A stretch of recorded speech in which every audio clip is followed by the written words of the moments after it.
ہندو اپنے مردوں کو کیوں جلاتے ہیں؟ ناظرین، ہندو اپنے مرنے والوں کو کیوں جلاتے ہیں؟ مرنے کے بعد جلائے جانے کے لیے ہندوؤں کی پسندیدہ جگہ کون سی ہے اس دنیا میں؟ اور کیوں ہندو مرنے والوں کی راکھ گنگا میں ہی کیوں بہاتے ہیں؟ اور ہندو دھرم میں کن لوگوں کو دفنایا جاتا ہے اور کن کو جلایا جاتا ہے؟ ہماری آج کی ویڈیو کا موضوع یہی ہوگا اور آپ نے ہماری اس ویڈیو کے آخر تک ہمارے ساتھ جڑے رہنا ہے۔ اور آج ہم آپ کو ہندوؤں کی آخری رسومات کے بارے میں چند دلچسپ حقائق بتائیں گے۔ ناظرین، ہندوازم میں مرنے کے بعد آخری رسومات کے متعلق عقائد ہندو مذہب کے عقیدہ میں موکشا یا مکتی یعنی اخروی نجات کا کانسیپٹ ہے، جس کے تحت اگر انسان مرنے کے بعد اس کا جسم جن عناصر سے بنا ہے وہ اگر اپنی اصلیت کو واپس نہ لوٹے تو وہ مکتی یعنی ابدی سکون نہیں پا سکتا اور اس کی روح دنیا میں ہی بھٹکتی رہتی ہے۔ ناظرین، ہندو مذہب کے عقیدے کے تحت انسانی جسم پتہ ہے کتنی چیزوں سے بنا ہے؟ 5 چیزوں سے بنا ہے۔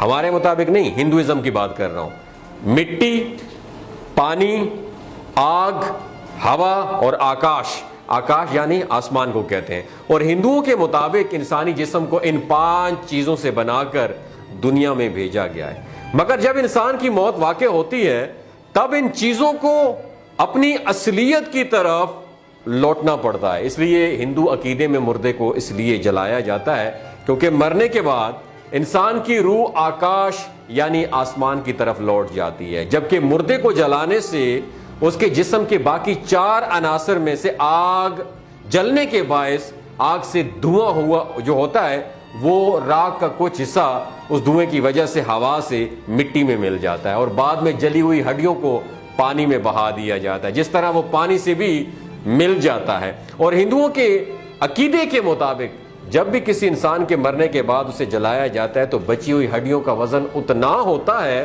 جتنا پیدائش کے وقت اس کے جسم کا ویٹ ہوتا ہے، یعنی وزن ہوتا ہے۔ ناظرین، انتم سنسکار کا آپ نے نام سنا ہوگا موویز میں اسپیشلی طور پر۔ انتم سنسکار یا اگنی سنسکار کے علاوہ ہندو دھرم کے عقیدے کے مطابق جل گھاٹ یا جل اربن یعنی مردے کو بہتے دریا میں بہا دیا جاتا ہے۔ جل گھاٹ بھی ہندو دھرم میں کریا کرم یعنی آخری رسومات جسے ہم تجہیز و تکفین کہتے ہیں اپنے مذہب میں اس رسومات کا ایک حصہ ہوتا ہے۔ ناظرین، ہندو مذہب میں بھارت کا شہر وارانسی بہت مقدس خیال کیا جاتا ہے۔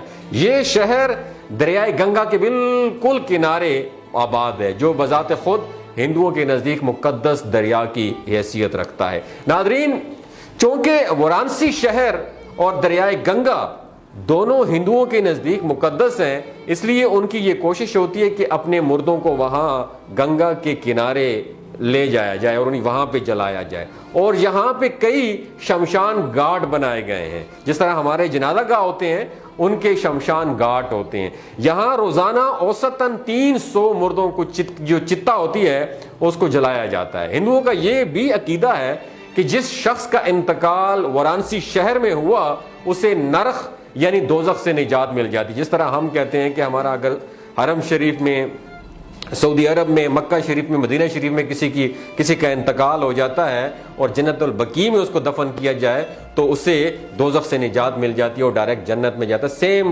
ان کا یہی کانسیپٹ ہے کہ جس شخص کا انتقال وارانسی شہر میں ہوتا ہے اسے نرخ یعنی دوزخ سے نجات مل جاتی ہے اور وہ سیدھے سورگ یعنی جنت میں چلا جاتا ہے۔ اس لیے وہ اپنے قریب المرگ افراد کو جو موت کے بالکل قریب ہوتے ہیں ان کو وارانسی شہر میں لے آتے ہیں اور جہاں ان کے مرنے کا انتظار کرتے ہیں۔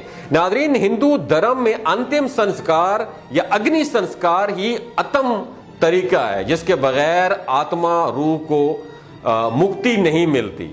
دوستو، بھارتی ریاست اتر پردیش میں واقع اس شہر وارانسی میں مرنے کے بعد یہی گنگا کنارے ان کی جو ہے نا چتا وہ جلائی جاتی ہے اور ان کی راکھ وہی گنگا میں بہا دیتے ہیں اور پیتل کے ایک چھوٹے سے برتن میں اس کی جو آستیاں ہوتی ہیں یعنی ادھ جلی ہڈیاں، اس کو آستیاں کہتے ہیں، ادھ جلی ہڈیاں خصوصاً سر اور چہرے کی ہڈیاں ساتھ لے کر واپس چلے جاتے ہیں جو بعد ازاں مقررہ مدت کے بعد اسی دریائے گنگا میں دوبارہ بہا دی جاتی ہیں۔ جلانے سے قبل مرنے والے شخص کو رنگین کپڑوں میں لپیٹا جاتا ہے اور اسے پھولوں کی مالائیں پہنائی جاتی ہیں اور انہیں جلانے میں عموماً چندن اور سندل کی لکڑی استعمال کی جاتی ہے۔ واضح رہے کہ وارانسی کا یہ شمشان گھاٹ بھارت کا سب سے بڑا شمشان گھاٹ ہے۔ ناظرین، اگرچہ ہندو مذہب میں مردوں کو دفنانے کا کوئی کانسیپٹ موجود نہیں ہے، مگر آپ یہ جان کر حیران ہوں گے کہ بعض افراد کو ہندو بھی جلانے کے بجائے دفناتے ہیں، مگر اس کی کچھ شرائط ہیں۔ 2 سال کی عمر سے پہلے انتقال کرنے والے بچوں کو دفنایا جاتا ہے، اور وہ افراد جنہیں یہ مقدس جانتے ہیں یعنی پنڈت وغیرہ، انہیں ہندو جلاتے نہیں ہیں بلکہ زمین میں دفناتے ہیں۔ اس کی وجہ یہ ہے کہ ہندوؤں کا یہ کانسیپٹ ہے، ایک بلیف ہے، ایک عقیدہ ہے کہ مرنے والے نے زندگی میں جو بھی گناہ کیے ہوتے ہیں وہ آگ میں جل کر راکھ ہو جاتے ہیں اور ختم ہو جاتے ہیں، اور اس سے نرخ یعنی دوزخ میں ان گناہوں کی سزا نہیں ملتی۔ اب چونکہ 2 سال سے پہلے مر جانے والے بچے اور مذہبی شخصیات ہندوؤں کے نزدیک گناہوں سے پاک ہوتی ہیں، اس لیے یہ جلانے کی ضرورت انہیں محسوس نہیں ہوتی، نہ وہ جلانے کی ضرورت محسوس کرتے ہیں، بلکہ ان کی سمادھی بنائی دی جاتی ہے۔ اب آپ کے ذہن میں آئے گا یہ سمادھی کیا ہوتی ہے؟ سمادھی کے لیے ناظرین مردوں کو آلتی پالتی میڈیٹیشن جس طرح ہم کرتے ہیں اس صورت میں بٹھا کر انہیں بٹھایا جاتا ہے، اور اسی حالت میں سیدھا ڈائریکٹلی دفنا دیا جاتا ہے، اور سمادھی لینے والے کی قبر عام قبروں جیسی لمبی بنانے کی بجائے، جس طرح ہم مسلمانوں کی قبر 6-7 فٹ تقریباً لمبی بنائی جاتی ہے، اس طرح نہیں بنائی جاتی، بلکہ چوکور بنائی جاتی ہے، اور قبر کے اوپر ایک چھوٹا سا گنبد نما بنا دیا جاتا ہے۔ بڑے مجرموں اور خودکشی کرنے والوں کی بھی جلانے کی بجائے ان کو بھی دفنایا جاتا ہے، کیونکہ ہندو عقیدے کے مطابق ان کے گناہ اتنے بڑے ہوتے ہیں کہ وہ آگ میں جلانے سے بھی ختم نہیں ہوتے۔ چتا جلاتے وقت یہ مرنے والے شخص کے پاؤں جنوب کی سمت میں رکھتے ہیں، ڈائریکشن میں۔ اس کی وجہ یہ ہوتی ہے کہ موت کے دیوتا یاما کی سلطنت جنوب میں واقع ہے، جبکہ مرنے والے کا سر شمال کی طرف اس لیے رکھا جاتا ہے کیونکہ دولت کے دیوتا کوپیرا کی سلطنت شمال میں واقع ہے۔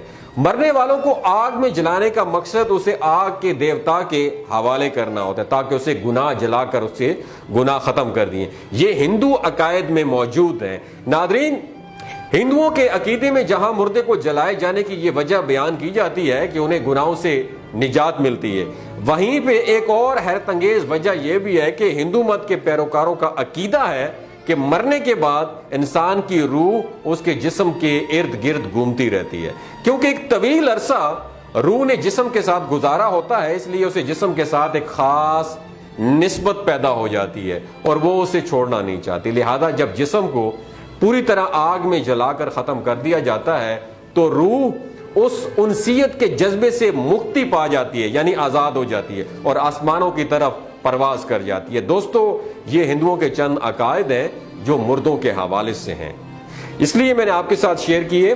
بحیثیت مسلمان علم حاصل کرنا ہر کسی کا فرض ہے، اور ہمیں اپنے عقیدے کے بارے میں بھی علم حاصل کرنا چاہیے، دوسرے مذہبوں کے بارے میں بھی علم حاصل کرنا چاہیے، کیونکہ میرے نبی کا فرمان ہے کہ پیدائش سے لے کر قبر تک انسان کو علم حاصل کرنا چاہیے، کیونکہ اس سے آپ کا ایکسپوجر، ایکسپیرینس بڑھتا ہے۔ یہ ویڈیو صرف میں نے اس لیے آپ کے ساتھ شیئر کی تاکہ آپ کے علم میں اضافہ ہو اور آپ اسے پازیٹیولی لیں۔